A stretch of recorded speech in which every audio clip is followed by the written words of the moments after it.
it's there it is. Yeah, hopefully this works.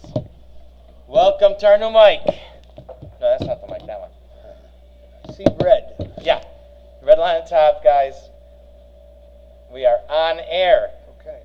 Okay, Vayakhel. So Vayakhel, Moshe gathers the people, and he's going to give them directions for building the Mishkan, and he teaches them about Shabbos. Page 499. Moshe. Begin, Jim. Moshe gathered all the congregation of the Israelites and said to them, so, the previous Parsha, Tisa, described the infamous incident of the golden calf. The Arizal sees the beginning of Parsha Vayakhel as referring back to that incident and describing the means by which the Jewish people could restore their spiritual status to what it was before the sin. We are taught that although the majority of the Jewish people worshiped the golden calf, the instigators of the incident were not the Jews themselves, but the mixed multitude which accompanied them out of Egypt. These were the first converts to the Jewish people. When a non-Jew seeks to convert and be accepted as part of the Jewish people, the rabbi or rabbinical court overseeing this process has to make sure his motives are pure and that he is not seeking to convert out of any ulterior motives. It is for this reason no converts were accepted during the reign of King Solomon, and none will be accepted once Mashiach has come. When the Jewish people are as materially as prosperous as they were in King Solomon's reign, and as they will be in the Messianic era, it will be impossible to ascertain if a would-be convert's motives are pure. Similarly, the mixed multitude of non-Jews who joined up with the Jewish people when they left Egypt are a classic example of insincere or opportunistic converts. Since they witnessed the 10 plagues, which took place over a space of a year, it was not hard to imagine they sided with the Jewish people out of a common weakness for power and success rather than a sincere devotion for truth at any cost. They were impressed by the Jewish people. They saw that the star of the Jewish people was in ascension, so to speak. And it could be that some or many were attracted to Judaism because of reasons such as these, ulterior motives, but not for pure altruistic reasons. That's a nice way of saying it. But we have both things. And I think I mentioned this in the last class.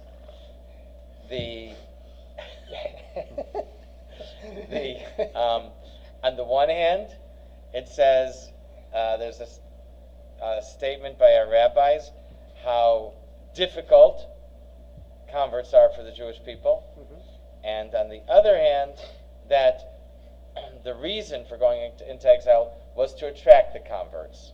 And of course, how do we what's the word? Reconcile. Reconcile, thank you. How do we reconcile the two comments? Because converts are not monolithic as a group.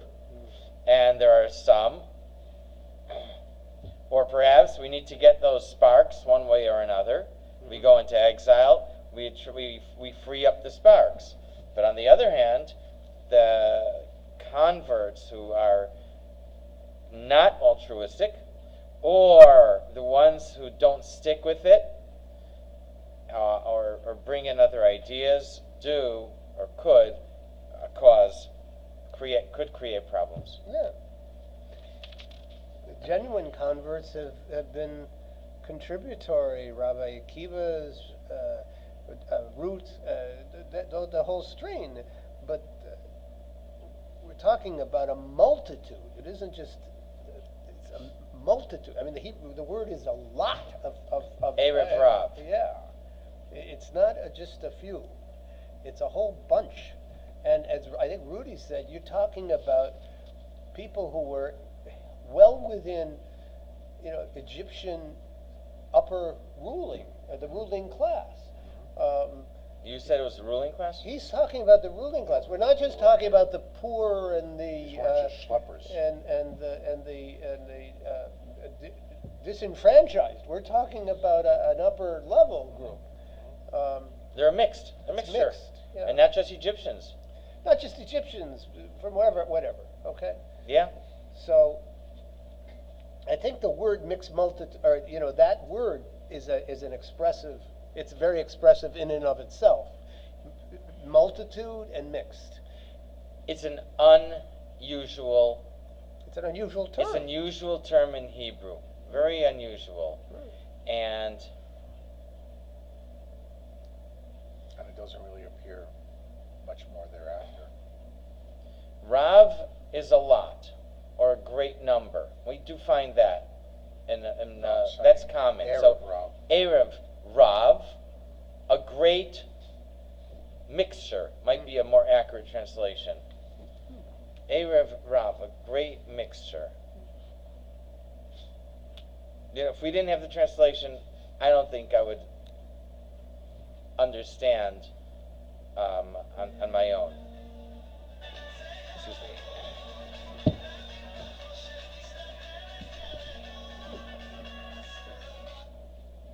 Hello? Hi, I'm teaching my class now. We'll have to talk later. Bye. Okay. Let's wait for the tea.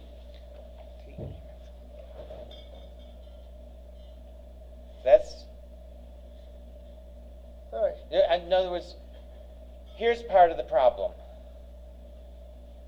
They're described by the Torah as an Erev, as a mixture.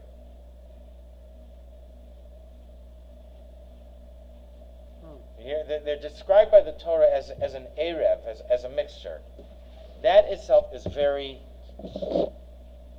it's a strange term to use. And obviously, in the simple sense, it means that it was not a monolithic group. Right.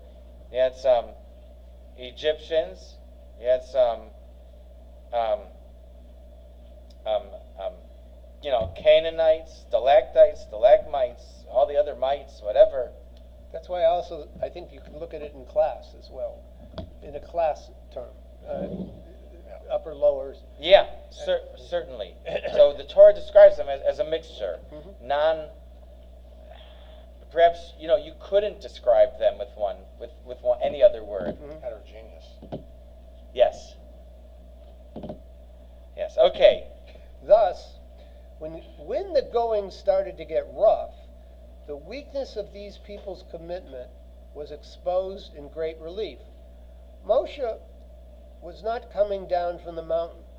The people were left without a leader, someone to intermediate between them and Hashem. The answer was all too ready to this mixed multitude, who only recently renounced their old idolatrous religions in order to accompany the Jews. And this people saw that Moses was late in coming down the mountain. So they congregated around Aaron and said to him, "Get up, make us a god who will go before us. For this man Moses, who took us out of Egypt, we know not what has become of him." So Aaron took the gold from them and made it into a molten calf. And they said, "These are your gods, O Israel, who took you out of Egypt." Notice, the makers of the golden calf address Israel in the I think 3,000 who were actually given a warning and they had witnesses. So, but that we won't get into that now. It goes to speaks about peer pressure and the ability for certain people perpetrators to do something without being stopped just by peer pressure alone. All right, so 500. Rudy, would you like to continue?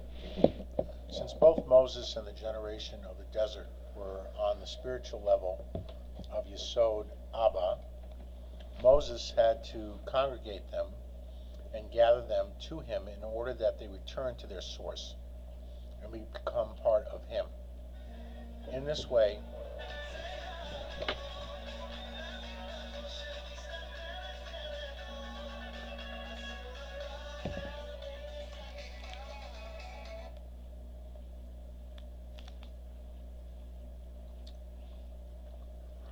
All right, go ahead. You can continue. in this way he cured them from the sin of they congregated around Aaron, shined upon them the light of holiness, and removed the impurity of serving the golden calf from them. Abba is the name of the Partsuf, the full array of Sfirot, that develops out of the Sphira of Chokhmah, wisdom. Chokhmah in general is the fundamental insight or wisdom of creation, in other words, the Torah, which Hashem used as his blueprint for creating the world. So Hashem used Torah. Torah is the blueprint for the world, and Chachma is the wisdom of creation. Is Torah. Chachma then, stands for Torah. Okay. Every new insight an individual receives regarding some or another aspect of reality is, in its truest, purest form, an insight into the Torah. Moses, who was the human channel through which God gave the Torah to the world, thus personified and embodied this spiritual level. Yesod of Abba. Okay.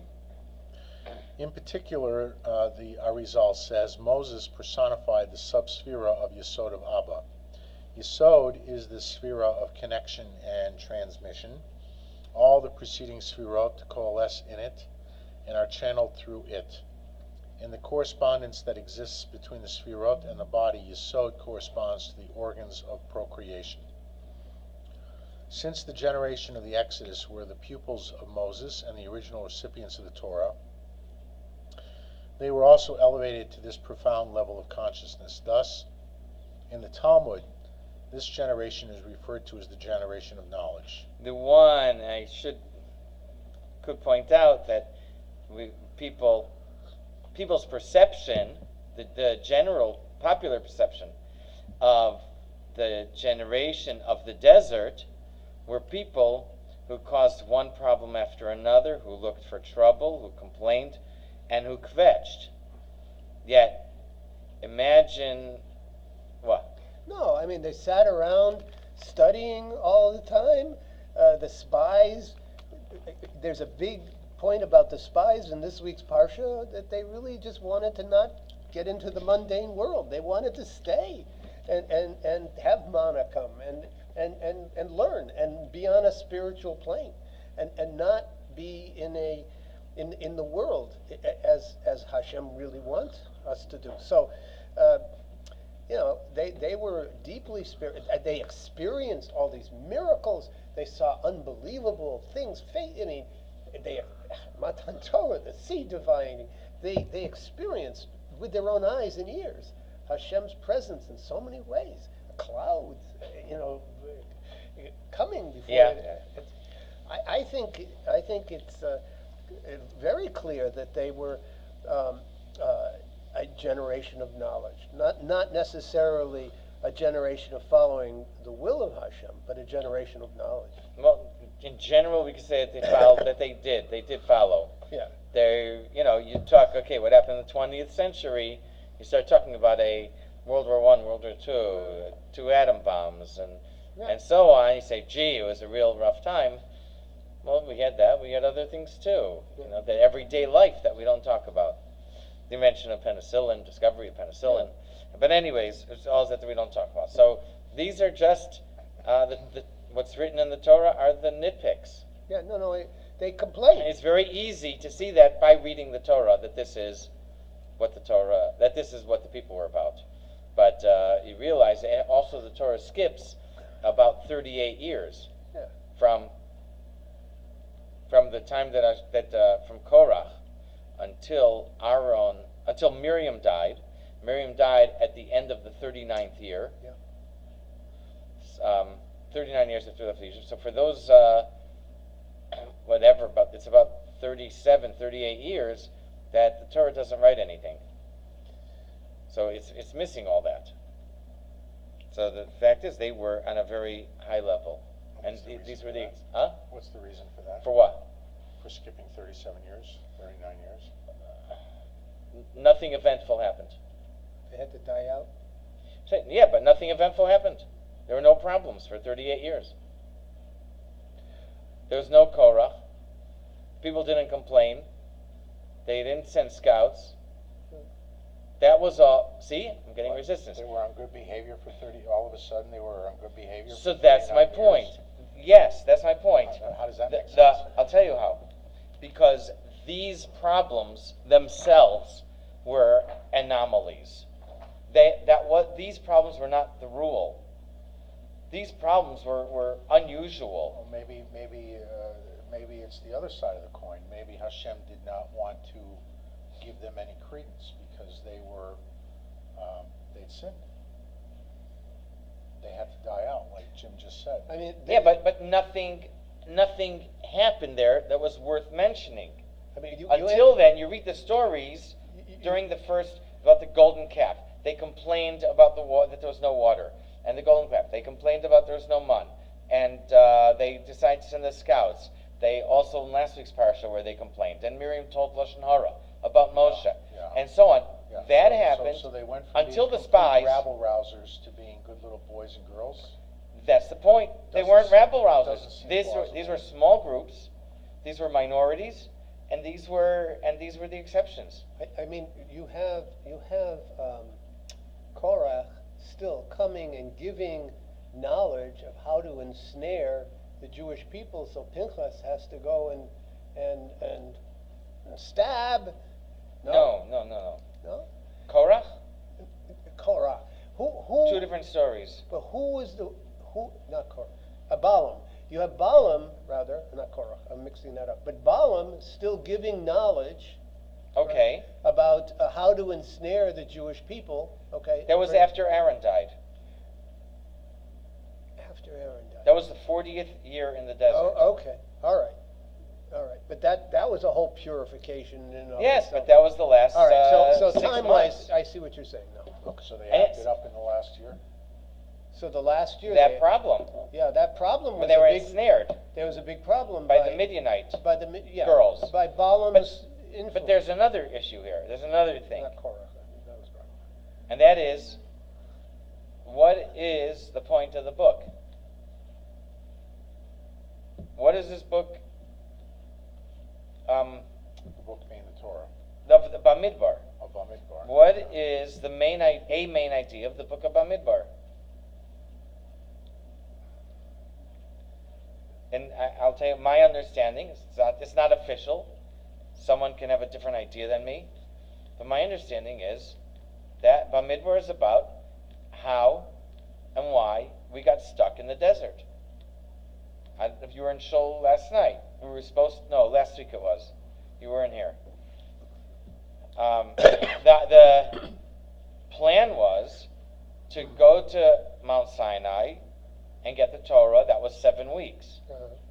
After getting the Torah, and Moshe was up there for 40 days. Their plan is that there's no golden calf. No, Mashiach was supposed to. Moshe comes down from the mountain, and he leads the people into Israel. Right, Mashiach. Is it that day, the next day that they leave? Do they wait a week or two? I don't know. But the plan is for him to leave Mount Sinai and to go into Israel. Yep. Hold on a minute. That There's was a the golden plan. calf, and he broke the tablets. Right. So now he has to go up another 40 days to daven that Hashem shouldn't destroy them. Then he goes up for another 40 days to receive the Torah again and to come down with a new set of tablets. So now we're already talking about Yom Kippur. Right. And Hashem says, look, if they need to have a physical edifice, a physical embodiment, or whatever you want to call it, Mishkan? huh? Mishkan, the temple? So they'll build a Mishkan. So they build a Mishkan. That All right. takes 10 weeks. They finish first day of Hanukkah. Okay. Hashem says, we're not putting it up yet. They wait, I guess, 3 months, and then they put it up. And after all that, then they can leave. They leave. The plan is to go right into Israel. We left on the 20th of Iyar, and we went for 3 days without camping, and the people said to Hashem, we're going too fast. And my phone doesn't ring like this all day.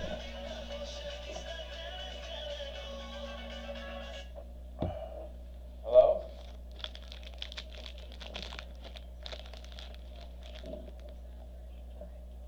Thanks. Okay, I'm in my class. I answered. I'll call you back. Bye.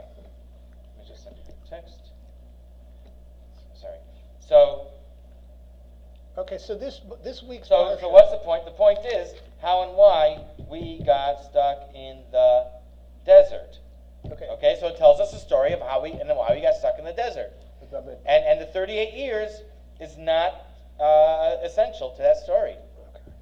But I'm giving you 2 answers. Okay. I hear you. That this is a second answer, a second way of looking at I it. understand, but I don't buy it. I still think that the spies got their wish. I don't buy it. I think the spies got their wish. They could hang around and That's Hashem's And- way of just kind of like blotting them out. and Huh? He just blotted them out. Hashem blotted them out. For the 38 years, Yeah. that is not how we look at it. Why? What's wrong with that? You can say that, you can come to that conclusion. That's not how we look at it. But why not? They were Yesod of Abba. Hashem wanted to destroy them. Hashem wanted to make a whole new generation They out of Moshe. they got their wish. they got Well, their wish. because I- they that's were what I because said. they weren't bringing the men home. They weren't scoring the runs. They So weren't. Hashem said, They okay. weren't the ones to And, be brought and in. as brought Hashem in. said to them, I'll give them their wish. That's They exactly got. what Hashem That's said. what I said. They got their wish. Yeah, Hashem said, I'll give them their wish. They didn't want to go. It's in. already the 10th time. Except the few who got a little trouble with the Amalekites, but they But that was then. that was then. That was right then. And, I mean, and they, At the scouts. yeah, that was at And the then there was and then there was Korach, Korah. which apparently happened shortly afterward. Okay. In fact, the Gemara says, Okay. So Balaam was It's out of that my was head the already. 40th year you're talking that this all appears. at the Balaam. end, Balaam, it was Balaam. after. Miriam died on the 10th day of Okay. Nisan, 1 year before we went into Israel. Okay. In the summer, on the first day of Av, Aaron died. Yeah. After Aaron died, in his merit, the clouds of protection were there. They left. Right. So that's what, and In the well. yeah, but for Miriam. But Right. now when this left, that's when the Amalek or Canaan saw their opportunity to attack, and so they attacked. And it says they captured a Shevi, a captive. Mhm. So they and then after that it happened with Bilam. After they conquered, before they conquered. After that happened with Bilam. Okay. No, Sichon after the wars of Sichon and Og, which is Jordan Right. today. They did And- well and with maybe the part of wars, Syria. but they still had to go through. Bilam got them to a lot of the men again who were attracted to Midianite women, and there was another, I don't know, purification, a fault. cleansing, and There there was was another a cleansing. fault there, Yeah. a schism. Okay. Okay. Okay, hold on. Are we in? No, we're Judaism. still in there. Are we in Judaism? In Judaism, 500 in the middle. in Judaism, sin is defined as something that in some way degrades or perverts a person's awareness or consciousness of Hashem. Okay, do we all get that? Sin isn't necessarily a violation or defined as a violation. It's something that perverts, that gets in the way, a kink in the person's awareness of God. Momentarily pulls you away from Hashem. It's like missing the mark. Or, no, all these metaphors. Okay, Yeah. just going to give another metaphor. Yeah. It doesn't matter. That's fine. Yeah, it is. Or it could be, I'm going to say this one. It could be a window with one small smudge in the corner, and that's already a sin. Could be a small thing. It could be just a smudge. It could be easily cleaned up. It doesn't have to be like a severe, the real deal. But even a small misdeed and fault is already an imperfection if it because it interferes. Yeah.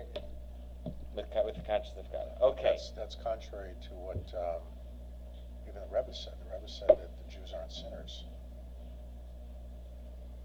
So one could say that it's the fault of the Yetzer Hara.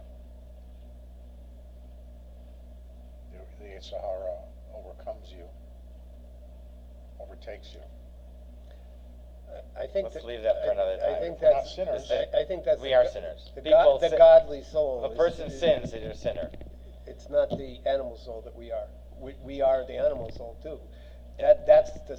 So that I don't see how you isolate us from that. We're sinners in that. If we hit to the godly soul, we're in a different place. I don't think he said that the people aren't sinners. Okay, if we look at it more carefully, you might find that it says something a little different. All right. Okay. All right. We're still There are, of course, many levels of this, ranging from the subtle, innocuous sins of indulging in some permitted pleasure, glatt kosher chocolate cake. How is that a sin? It's an indulgence. If a person's eating it for his own, play with words, for his own delight, satisfaction, then it's a fault. Well, It's an imperfection. I would argue that one or two tastes is not bad. And maybe if you eat the whole piece and more, that's gluttony. It's not the point.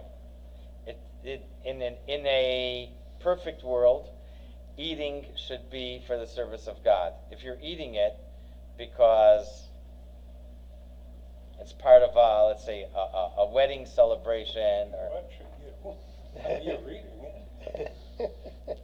but if there is indulgence involved, even one or two bites, then the person's own self, own consciousness, I'm going to say own ego is involved, and that's already an imperfection.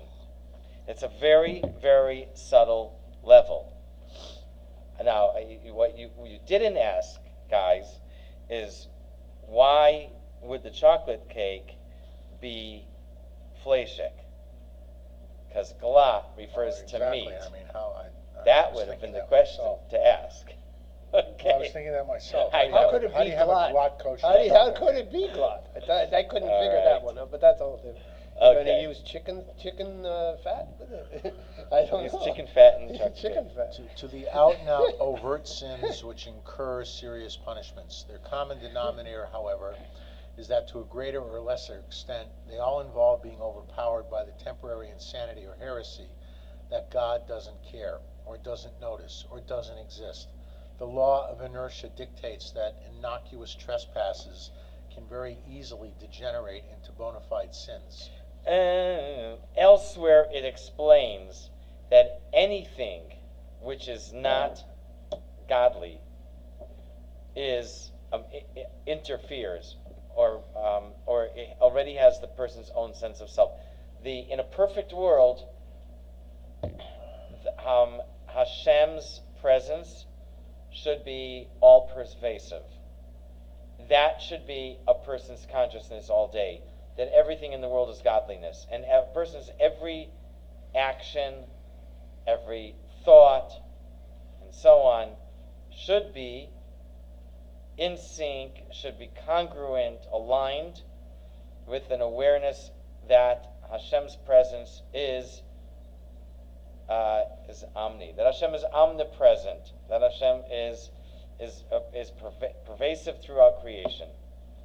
And anything of a person's own sense of self detracts from that awareness, however slight it is, however subtle it is.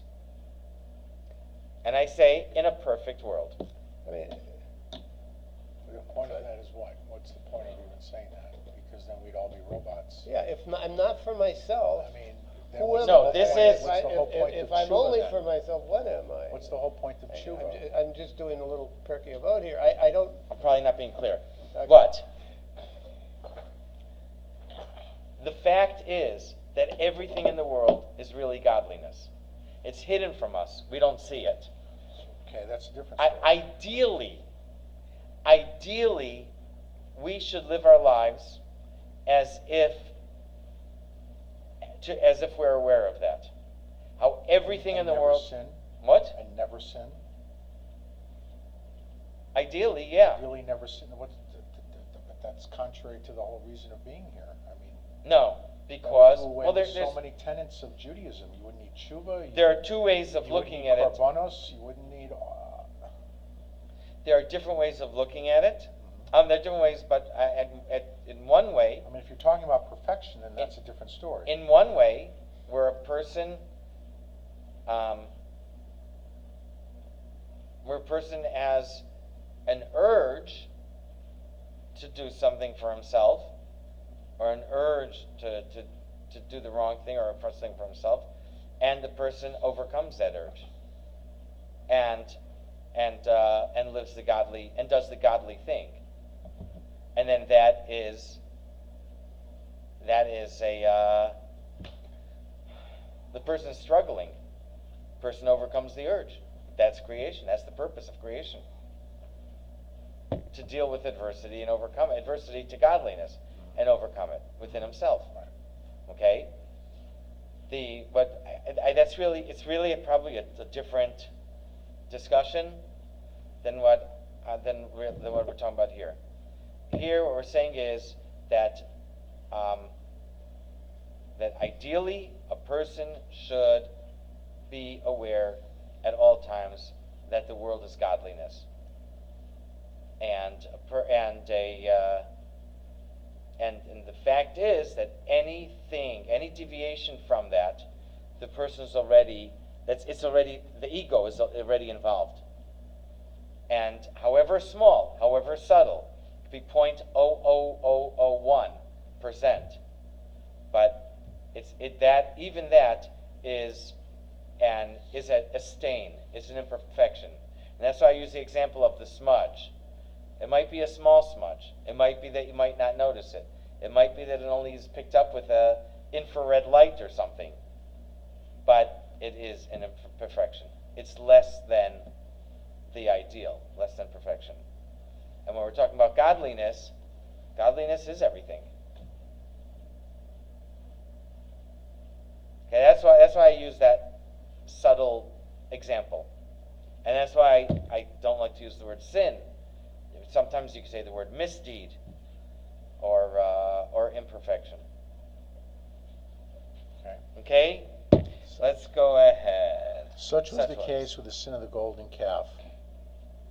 Despite their intense awareness of Hashem's reality in their lives, and in fact because of it, this generation knew that there had to be some leader, some Moses, who could serve to channel Hashem's messages to them.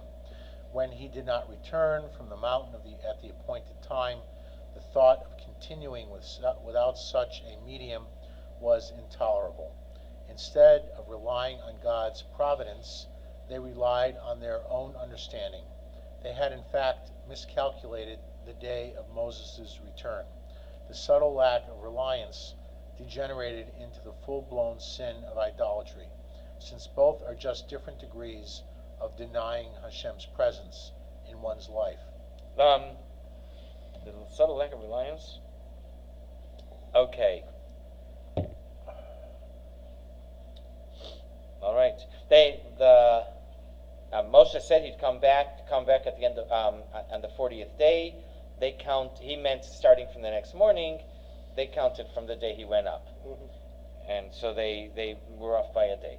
Okay, go ahead, Rudy. Thus, by committing the sin of the golden calf, the Jewish people fell from their former state of consciousness, Yesod Abba. Instead of using their power of Yesod to channel and coalesce the wisdom of the Torah, the awareness of Hashem into the world, they used it to gather around Aaron and force him to produce an idol, a proclamation that Hashem has relinquished his involvement in the world to subordinate forces. Hold on. The wisdom of the Torah, they use this power of Yesod to gather around Aaron. And okay. Oh my gosh. Okay, go ahead. Page 501 near the top. Really, it was even more grievous than what is being portrayed here. I mean, the sin was just so grievous. Yeah.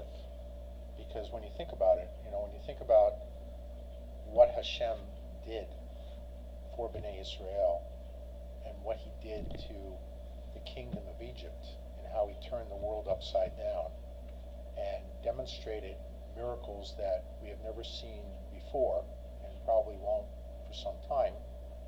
I mean, you're talking about a heightened level of spirituality in this world that we have yet to see again. And then after all of that, they create this God that is a complete and utter slap in Hashem's face. I mean, it's just like the worst thing they could have done. It wasn't just idolatry. I mean, this is like total diminution of Hashem as if he didn't even exist. Yeah. Go ahead in their minds. See if this in their supports minds, the your- divine message was your no point. longer focused and channeled through Moses, but dissipated throughout the forces of nature, which it now became necessary to honor and cajole. Pretty ticked off here. Yeah. So, But again, it wasn't everyone. It's a small percentage. but he wanted to destroy Bnei But- Israel. Right.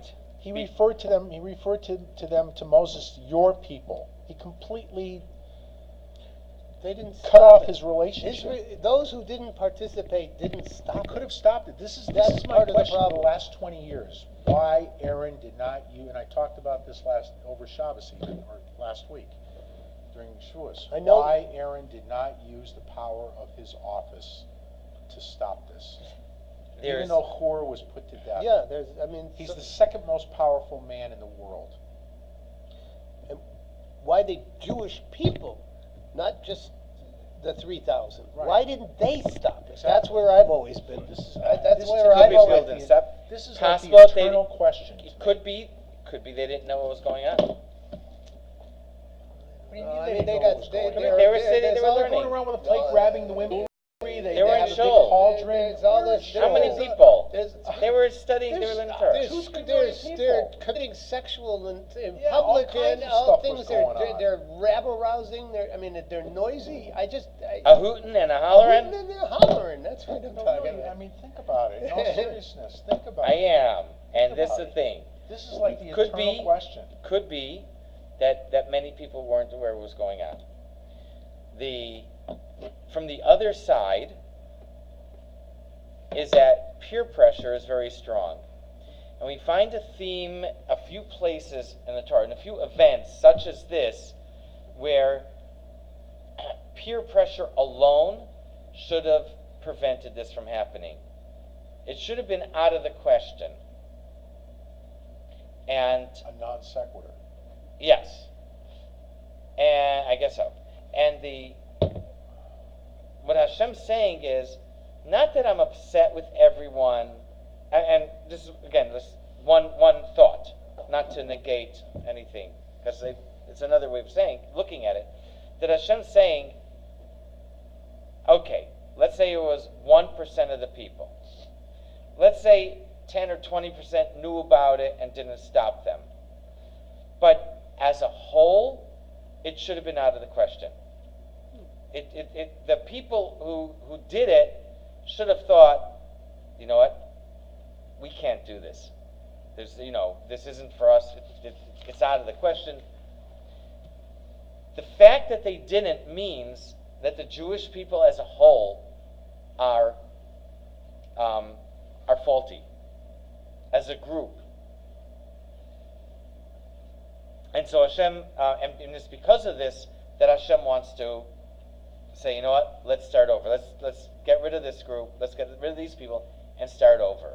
If such a thing could happen in their midst, not that people are even necessarily consciously aware of it, but if such a thing could happen, that means that as a whole, the people are not committed enough to me.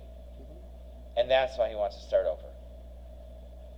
That's the way I think about it, because as I say, we have this idea of peer pressure in other places in Torah as well. The message, the idea of Aaron, we've spoken about before. It comes up, it came up at a class within the last few weeks in town, where they brought in different sources and so on, not all traditional sources. If Aaron would have been culpable, he would not have been chosen to be the Kohen Gadol. That's my starting point. With all the questions and criticisms of Aaron, or to criticize how he handled it, if he would have been culpable, Hashem wouldn't have chosen him to be the Kohen Gadol. The fact that Hashem chose him to be Kohen Gadol is indicating to us that Aaron was not at fault. You have to say that. How could Hashem take someone who was involved in this as a whatever active participant so much and picked him to be Kohen Gadol? There's one pirush. I mean, you could say another thing, that there's a pirush that I came across that says the whole reason for the Egel Hazav, the whole reason as to why it occurred, because again, everything is in God's plan, is that as a nation we had to do tshuva. It was the first time that tshuva for a nation was created. Right. Okay. Up until that point, there was a singular tshuva, but as a nation, but we had the opportunity to do tshuva. So that doesn't absolve the people. No, it doesn't absolve the people. But on the contrary, with what you're saying, it's very plausible to me, at least, that culpability is not really an issue, because it makes sense that Aaron was selected as Kohen Gadol because there was this retribution, there was a cleansing, because of the heightened level of spirituality that he had. This was probably, since he was Rodev Shalom, this was probably his biggest blemish. And in order for him to become rectified, he had to become Kohen Gadol, so that he would partake in all the the other people. So the other people got killed and everything, and he was appointed Kohen Gadol. Yeah. What's wrong with that theory? The way I understand it, and I tell you, this is my starting point, is that he would not have been appointed Kohen Gadol if he's held responsible or at fault. Who else would Hashem have picked? Pinchas. I don't know. Moshe wasn't in the game yet. Moshe was the first choice. Pinchas wasn't in the game yet. Moshe was the up first on Har choice. Sinai. He was in Shemayim. They came down. What, by Kohen Gadol? Yeah. The Kohen Gadol was a few months later. Hashem chose him. But he chose him because of that act. Hashem because chose of him that. 7, 8. What's wrong with that? How is that so gavaldic? I don't see it that way. I hear what you're saying. I can't see that. All the other people who worship get killed. And Aaron's appointed Kohen Gadol, so you can do tshuva. How about the other people? Who said that Aaron worshipped? He didn't. He didn't. That's the whole But point. he was involved. He was involved, but his aim was true. And so was the Jewish community could have involved, and they had to do. We had to deal with God's mercy and teshuvah, and they had to all do teshuvah to get into a higher plane. Pinchas was the only one. He did what he did because he was a Kohen. He checked. He knew the halachas. He picked the right moment to do it so it wouldn't be murder. He did it because he knew it was the right thing. No one opened their mouths to defend him. The only one who interceded on his behalf was Hashem. Was the only one who stood by his side. But he had the Beitzim to do what he did. You mean to tell me that Aaron couldn't have done that, knowing that here he is, a man of God. He's the second most powerful man in the world. I don't think that was in the cards. I think Aaron had to go through his own stuff. I think the Jewish people had to go through their own stuff. I think but it goes back. It goes back to what I've been saying throughout this course, is that the only thing that we have in this lifetime is the ability to choose. That's the only thing that we have. You can either choose to go this way, you can choose to go that way. He chose to go a certain way. I understand. If he had chosen to go the other way, who knows what would have happened? Hashem would have been there. They would have stopped the others from pouncing on him. Who knows? Hashem could do anything he wants, right? I think we all needed Listening. we all needed teshuva. We all needed the attributes of mercy. We needed those particular connections with Hashem as a Jewish people. So that had to be released into this world because of what Aaron did. Partially because of Aaron and the people. I think Yeah, that I think both. Okay. I think because Aaron did that and because the people did that, we had to experience that part of Hashem to become more elevated. I as think so. as you're speaking, I'm thinking if maybe Pinchas had a different personality, and Pinchas was capable of doing that, and Aaron maybe didn't have the personality to forcefully stop the people. Maybe it wasn't in his character. This is why Maybe he would have failed. You have two different people. That's correct. But They're going to do this. I don't know. That's just what I'm thinking. I'm but listening to you. But this is a good line of thought because listen, Avram was given 10 tests, right? Yeah. He passed all of them. Each one of those tests was contrary probably to his own personality, and that's what made him so great. That's what made him our forefather. So, Aaron, where else in the Torah does it talk about any other blemish? Did he stumble at any other time throughout the Torah? Maybe talking to Miriam a little bit. Listen to Miriam. Yeah. Partially. A little bit. I don't think there was any. There wasn't. So this was it. This was it. A little bit. Yeah, but This was it. again, He was a step away. I think if again, I can't move away from that other idea. That's fine. My premise. The That's premise fine. is if he would have been at fault here, there would have been a fault with him. He would not have been picked to be Kohen Gadol. I also.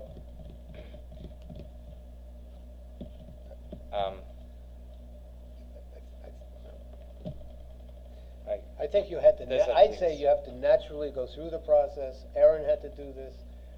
The people had to do this. There had to be another form of purification and elevation, and that's why Hashem let Moshe see his back, and the parts, the forms of mercy come in, and exactly. and Teshuvah comes in. I think we had Hindsight is 20/20. I don't know how else to look at it. No, I understand. Monday morning quarterback. I understand. It's but how ultimately we think we have all this choice, and I don't. Well, whatever. There's All a right. whole different piece. Yeah. 501. Let's do another, to finish Still there. the narrative, and we'll stop. This dissipation. This dissipation of focus is the root of sexual sin.